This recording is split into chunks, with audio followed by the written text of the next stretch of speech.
Welcome to the European CME Forum podcast. I'm Eugene Pozniak, founder and programme director of European CME Forum. European CME Forum is a not-for-profit organisation that promotes multi-channel discussion on matters relating to European and global CME CPD. Its journal is the Journal of CME, or JCME. JCME is a PubMed-indexed, open-access, peer-reviewed journal. Now, in November, the journal met in person in Manchester, UK for its annual board meeting, and we were delighted to appoint Lisa Sullivan as the new Deputy Editor. And in today's episode, we present a conversation between Lisa and the Editor-in-Chief, Robin Stevenson. I'm very pleased to be joined today by Lisa Sullivan, who was recently appointed at our AGM as our new Deputy Editor at the Journal of CME. So Lisa, first off, welcome aboard. We're delighted to have you as Deputy Editor. Tell us a little about yourself. What's your story? Well, I have to say, Robin, I'm similarly thrilled to be a part of the team and taking on this role. I've actually been in the CME CPD space for 40 years, really. And most of that time, I've been an accredited provider to one of the GP colleges in Australia. So really very experienced in the CPD space and, really enjoying looking into the future of what our environment is really going to be. I think the fact that I've been in this space for so long is really one of the reasons why I chose last year to start my PhD journey. And I'm looking at GP engagement in CPD. What are their motivations? What do they like? What are the barriers and facilitators and so on? So in essence, I'm continuing my sort of story in the CPD space. And, when the opportunity came up to take on this role, it just seemed like the natural thing for me to do as an extension to what I've been doing for an extraordinarily long time. So, yeah, really looking forward to it. Well, I for one, I'm very glad that you have taken this appointment, because since then I've had more time to get involved in innovations and developments, which previously I found it difficult to squeeze in. So you've been on the journal's board for the last few years. What actually prompted you to say yes to becoming deputy editor?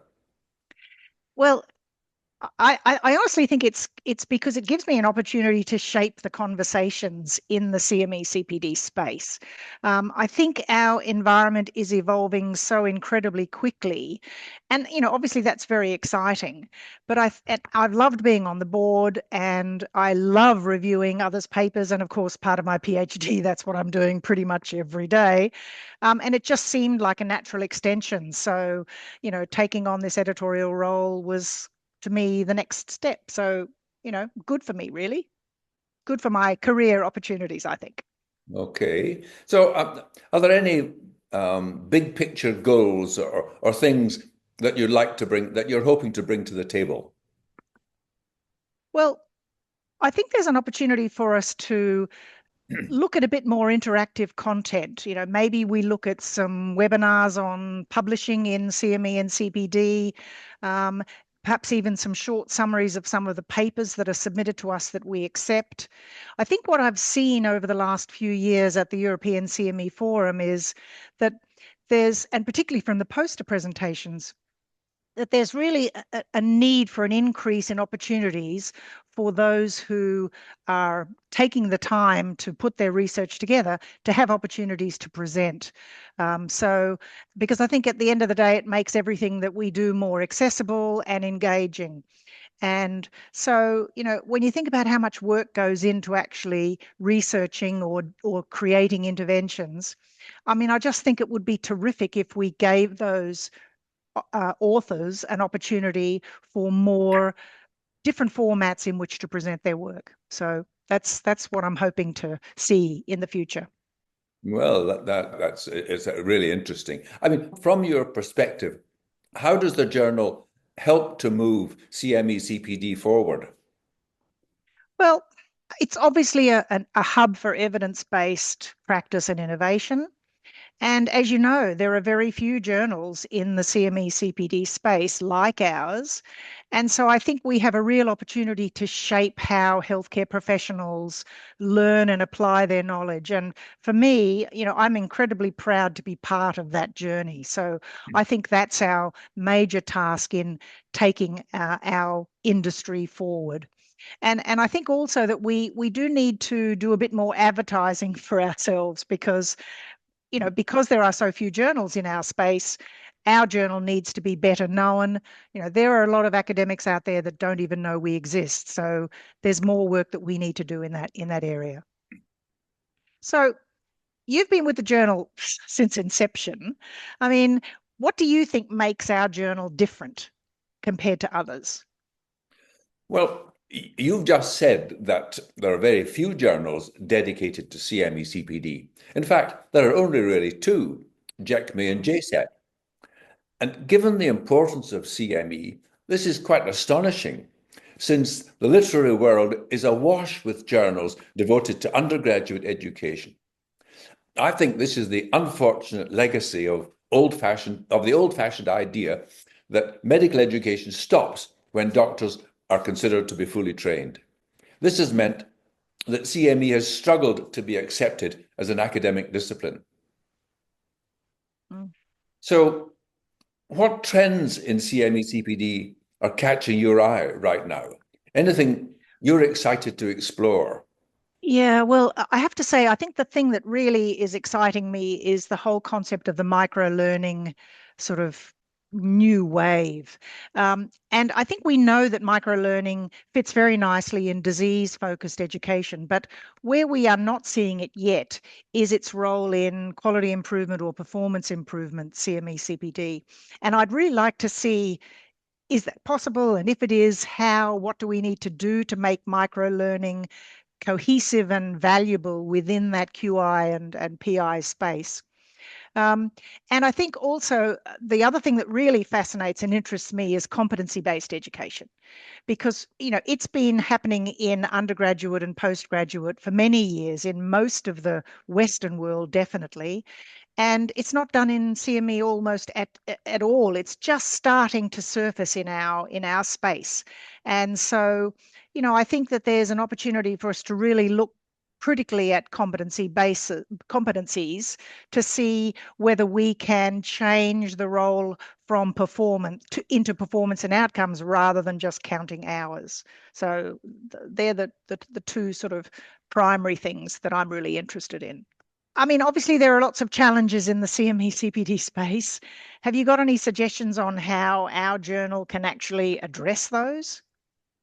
Well, I think that the discovery that AI and online clinical databases and easily accessible videos is able to deliver comprehensive CME represents a rather existential challenge to contemporary CME providers.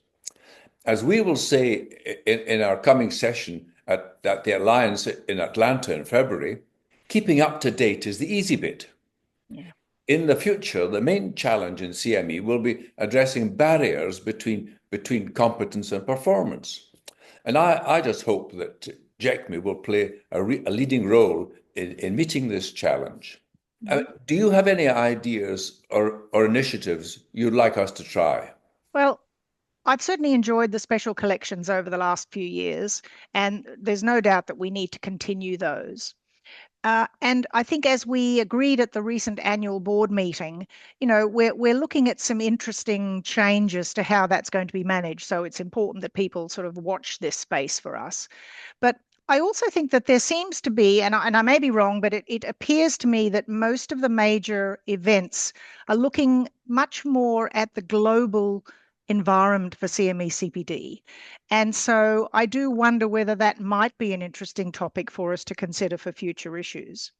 And also, I'd really like to see us look at more collaboration with other journals and organizations, just so that we can be sure that something like this can help us improve the noise in the CME CPD community. So that sort of collaboration, I think, is important, and we could and probably should be doing more of that. So looking ahead from your perspective, I mean, what do you think that we should be doing, or the journal should be doing in the next couple of years? I mean, I'm looking at world domination, but maybe that's me being a bit over the top. So, what do you think? Well, I'm not quite so ambitious. However, today's healthcare is more and more demanding and stressful, with aging populations and ever increasing treatment options, financial constraints, and burnout.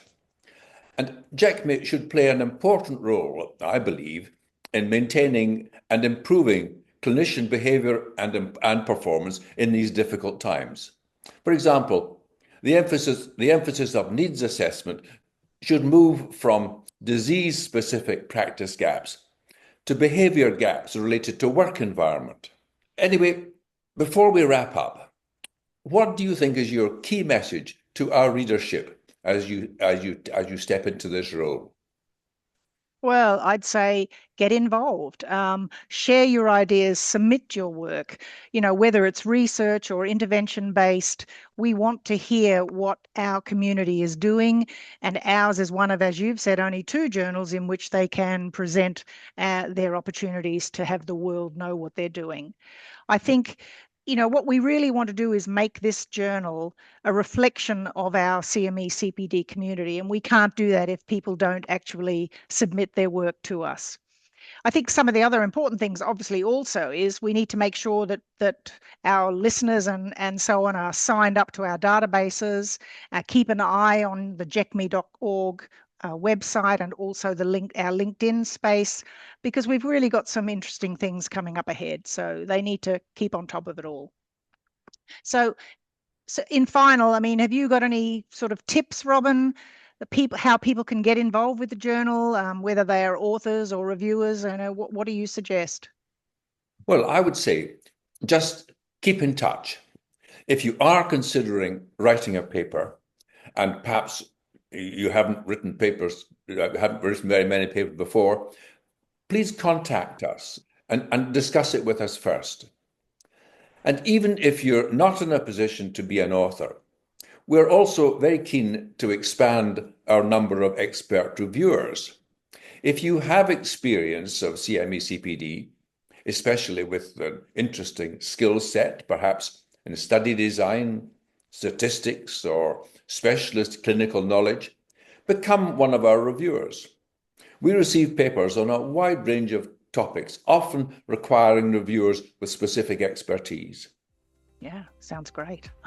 We certainly do need more reviewers, so terrific. Well, thank you, Robin. It's really been great chatting with you today, and I'm looking forward to working with you as we move forward. Well, Lisa, thank you very much, and I too look forward to working with you. That was Robin Stevenson in conversation with Lisa Sullivan. Journal of CME is the PubMed indexed open access journal of the European CME Forum, publishing articles that address aspects of CME CPD planning, design, delivery, assessment, and regulation across the health professions. More information can be found on the journal's website, jcme.org. Thank you for listening, and join us for more episodes as we explore all things CME CPD.